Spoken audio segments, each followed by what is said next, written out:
امروز در جامعه نفرانی هستند به قول جوانمردی کرده دست یک نفر را در مشکلی میگیرد و آن را راهنمایی میسازد. در صورت موفق شدن آن نفرانی که آن کسی را که راهنمایی کرده بودند دستگیری کردند، در این آنجا کار خیش را یعنی منت میگذارند که ما اینو آن کردیم که فلانی موفق شد، ما اینو آن کردیم که فلانی به یک پیشروی رو آورد. خب در صورت منت گذاشتن پاداش از کار خیرش میگیرد و یا میتوان چنین اشخاص را جوانمرد گفت؟ وقتی کار خیر یا نکوکاری یا احسانی به کسی منت کرده می شود، از تمام حسنات، از اجر و ثواب، از پاداشش میماند.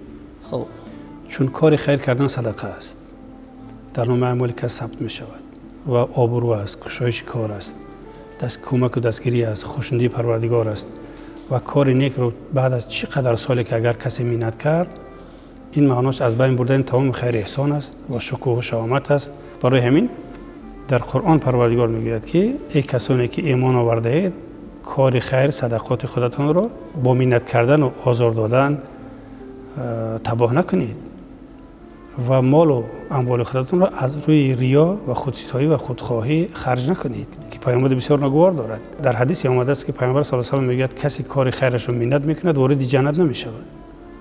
خیلی تهدید است، خیلی تهدیدی سخت است که کاری که کردی، میگن در سوره زلزال آیه 6 میگوید که کسی ذره کاری نکند نتیجهش رو میبیند و کسی که ذره کاری بد کند همسنگ ذره کاری بد کند نتیجه کاری برش رو میبیند.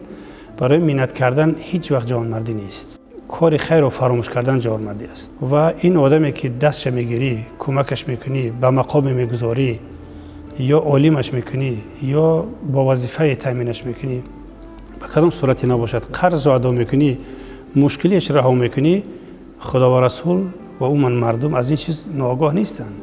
بله. این پاداشی همزمان در حالی عرفانی دارد، کاری خیر ثواب دارد، دنیا و آخرت آباد می شود.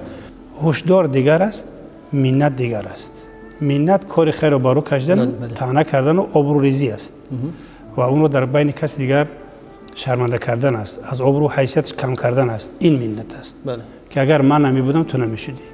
مثلا هر چی خیری که می بینی مرا فراموش نکن که باید یک پاداش، یک نیکی در مقابل من کرده استی.